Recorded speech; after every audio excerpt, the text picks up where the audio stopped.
दोस्तों नमस्कार, बहुत स्वागत है आपका चौकस भारत में। मैं आपका दोस्त ब्रजेंद्र। पटना सिविल कोर्ट है ये, और वहीं पर आज मैं उपस्थित हूँ। दरअसल एक कहानी है जिसको आज मैं आपसे शेयर करना चाहता हूँ।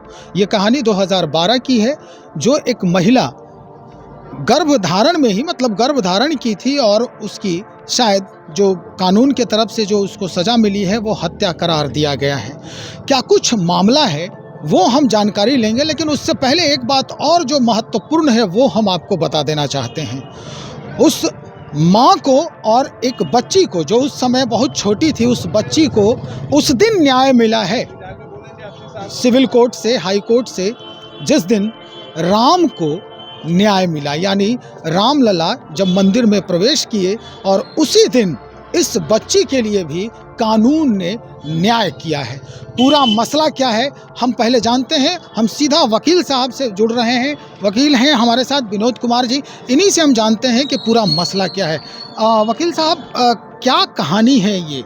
एक बच्ची को जो है माँ, उसकी छोटी बच्ची है, माँ उसकी मार दी जाती है, ये जैसा कि आप लोग बता रहे हैं, क्या कहानी? अब जो एफआईआर में एज पर एफआईआर दहेज के लिए उसको प्रताड़ित करते हुए एलसीडी, मोटरसाइकिल, वॉशिंग मशीन सबकी मांग करते हुए उसको दुपट्टा से लटका के मार दिया गया 2012 में ही।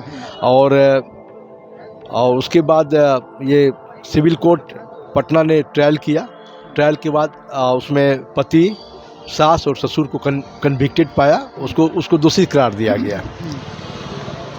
और ये सारी घटना जो जिस समय लड़की को मारा गया उस समय वो गर्भवती थी और फीमेल बेबी जो था उसके गर्भ में था।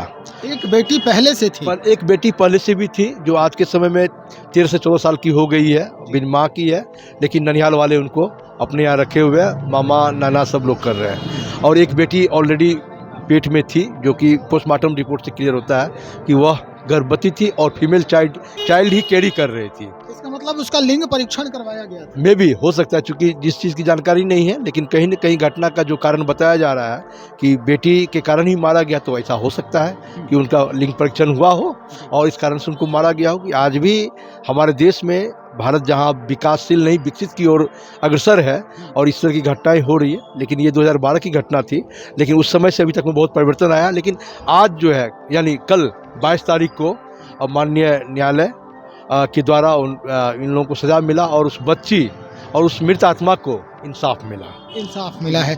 कुछ और बातें हैं जो जानना बहुत ज़रूरी हो जाता है।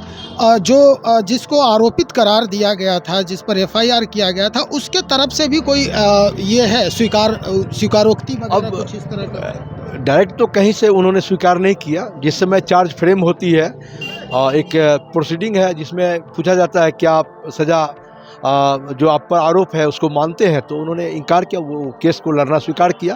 तो केस लड़ने के बाद जो ट्रायल हुआ है कंप्लीट, जितने गवाह हुए, डॉक्टर, आईओ और जितने हियर से और जो आई विटनेस थे या जो भी थे, उन जिन्होंने अपनी गवाही दी, उससे कोर्ट ने पाया कि ये लोग दोषी हैं और ये लोग गिल्टी पनिश हुए हैं ये लोग। तो अब बाकी है सजा जो है कानून के बिंदु पे 25 तारीख को इसमें सुनाया जाएगा।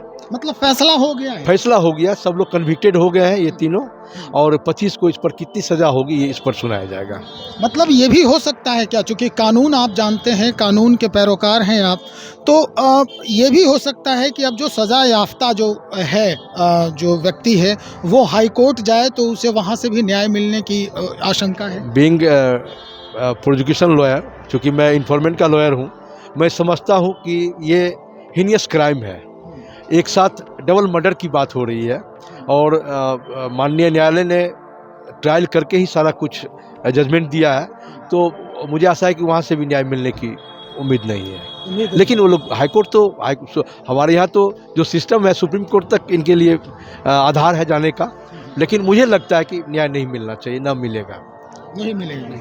चलिए, न्याय नहीं मिलने की बात हो रही है कि भाई वकील साहब कह रहे हैं कि न्याय अब नहीं मिलना चाहिए, क्योंकि जो आधार है, जो ग्राउंड है, वो काफ़ी गंभीर है। हम इस बात की और पुष्टि करने का प्रयास करेंगे, लेकिन उससे पहले जो लड़की के भाई यानी जो मृतिका है जो केस के वादी हैं उनसे हम बातचीत करेंगे। जो घटना घटी आपकी बहन के साथ, तो उसके कुछ देर पहले आप बता रहे थे कि वो मुझसे बात कर रही थी। वो हमें कॉल की थी जी। कि हमारे साथ कुछ ही लोग अभद्र व्यवहार से बात कर रहे हैं, कुछ मारपीट का है, और उससे एक दिन पहले भी लोगों नोकझोंक हुआ था, जिसके कारण ये सब। तो आपको पता था कि आपकी बहन उस वक्त गर्भवती थी? हाँ, उस समय उसकी डिलीवरी का टाइम था, अच्छा। तो लमसम 5 to 10 डेज लमसम बचा हुआ था डिलीवरी का उसका। तो उसमें वो फिर अपने घर पे चली गई, जो कि हम लोग बोले थे कि अब यहीं पे रुक जाओ। बोले कि नहीं नहीं, हम अपने यहीं ससुराल जाएंगे। तो वहाँ गई और उसके 1-2 दिन बाद ही ऐसा घटना सुनने में। लंबी प्रक्रिया जो है इस लड़ाई की रही, अब लग रहा है कि वाकई में न्याय जो है वो मिल हाँ, हमें न्यायालय पे भरोसा था पटना सिविल कोर्ट से कि हमें न्याय मिलेगा। सो हमें न्याय मिला है।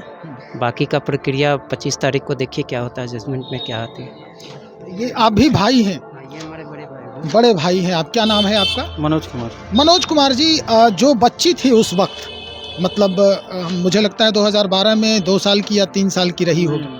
1.5-2 साल के करीब थे। 1.5-2 साल की थी वो बच्ची। अब बड़ी हो गई, कभी भी अपने पिता की तलाश रही उसको? नहीं नहीं, ऐसा कुछ नहीं। हम लोग के पास ऐसा कोई दिक्कत उसको होने ही नहीं मिला कभी, क्योंकि अभी भी अपने नानी को मम्मी बोलती है। अच्छा। इसलिए उसको कभी वैसा महसूस नहीं हुआ।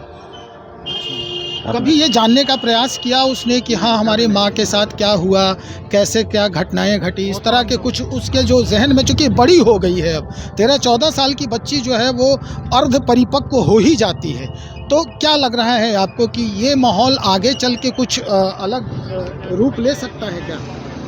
ऐसा तो कुछ नहीं लगता है। बाकी अब आगे भविष्य तो हम जानते नहीं हैं, लेकिन जहाँ तक है कि बच्ची को कोई एहसास नहीं है, उसको ज़रूरत नहीं है अपने पिता का। हम लोग से कोई दिक्कत ही नहीं हुआ, इसलिए कभी नहीं चाहिए कि अपना पिता को जाने कहाँ है या देखना भी चाहें, कभी नहीं। सामाजिक जो परिस्थिति होती है उससे भी आप लोगों को कुछ परेशानी हुई इस पूरे प्रक्रिया घटना को लेकर? सामाजिक परिस्थिति में तो न्यायालय में आ गए, तो यहाँ सामाजिक से तो कुछ वैसा रहा नहीं। हाँ, 2-4 बार दबाव उधर से हुआ था। क्या दबाव मिला था? यही सब के केस नहीं करे, वैसे कर रहे होंगे, वैसे कर। मेरे शादी के समय भी बोला था सब, उस समय भी धमकी वगैरह धमकी दिया था, लेकिन हम लोग जान रहे थे कि कुछ होना नहीं है। बोलना तो आसान है, करना बहुत मुश्किल है। अच्छा, अब क्या लग रहा है जो वकील साहब जो कागज़ लेके घूम रहे हैं? हम लोग इसी न्याय के ही कारण कुछ हम लोग पर्सनल नहीं किए, क्योंकि हम लोग को भरोसा था कि हम लोग ईमानदार हैं तो मिलेगा ही। थोड़ा देर हुआ अच्छा खासा, लेकिन मिल गया। चलिए, देर है लेकिन दुरुस्त हुआ है सारा कुछ। और सबसे बड़ी बात ये कि रामलला के प्रतिष्ठापना के दिन ही उस बच्ची को, छोटी सी 2 साल की बच्ची को न्याय मिला, जो आज 13 से 14 साल के बीच की है। निश्चित तौर पर हम उस माँ की तस्वीर दिखाना चाहेंगे जिस समय उसकी ये परिस्थिति की गई थी। और अब हम सीधा फिर वकील साहब के पास ही पहुँचेंगे। वकील साहब, अगर हाई कोर्ट पहुँचता है वो लोग, तब फिर क्या है प्रक्रिया इसकी? अब कन्विक्शन के अगेंस्ट तो अपील ही फाइल होगी। अपील में वो लड़ेंगे और वहाँ बेल फाइल करेंगे, और कोर्ट को कंसीडर करना है। अगर एविडेंस इनके फेवर में रहेगा तो वो देखेंगे, क्योंकि वहाँ तो लॉ पॉइंट पर देखा जाएगा। एविडेंस तो इनके डिसफेवर में है, इनके फेवर में है नहीं, उसी पर न्याय मिला है इन लोगों को, और ये हम लोग केस जीते हैं। अब ऑनरेबल हाईकोर्ट में मामला जाने पर भी हम लोग भी वहाँ कंटेस्ट करेंगे, हम लोग भी अपोज करेंगे। वहाँ पे हम लोग रहेंगे, वहाँ ऑन बिहाफ ऑफ इन्फॉर्मेंट रहेंगे हम लोग वहाँ। चलिए, ये जो दस्तावेज है उसी से संबंधित है क्या? चल, तो हमारे साथ ये जो बातचीत हो रही थी वो उस घटना की कहानी बयां कर रहे थे जब सन 2012 में ये घटना घटित हुई थी। निश्चित तौर पर न्याय मिला है। न्याय से एक जहन में खुशी तो है, लेकिन खोए हुए परिवार को लाना बड़ा मुश्किल है। दुख इसका है। एक छोटी बच्ची की माँ को लाना अब तो संभव नहीं है, लेकिन इस न्याय से इतनी तो सांत्वना मिलेगी कि चलो मेरी माँ जहाँ भी है और वो देख रही होगी तो उसको खुशी हुआ होगा। बिल्कुल। और ये हमारे जो संस्कृति है समाज की और समाज भारतीयता की, जो भारत में हम लोग जो हमेशा देखते रहते हैं, जिस तरह का माहौल बनता है आज भी, हालांकि हम कहाँ से कहाँ पहुँच गए, लेकिन बेटियों को लेकर ये जो हमारा नज़रिया है वो क्यों नहीं बदल पा रहा है लोगों के जहन में, लोगों के दिलों से, ये बड़ा दुखद है। इंतज़ार करते हैं, 25 तारीख का तिथि जो है तय किया गया है माननीय न्यायालय के द्वारा, और क्या कुछ होता है फिर हम वकील साहब से मिलेंगे और उस पीड़ित परिवार से भी। तब तक इंतज़ार करें, बने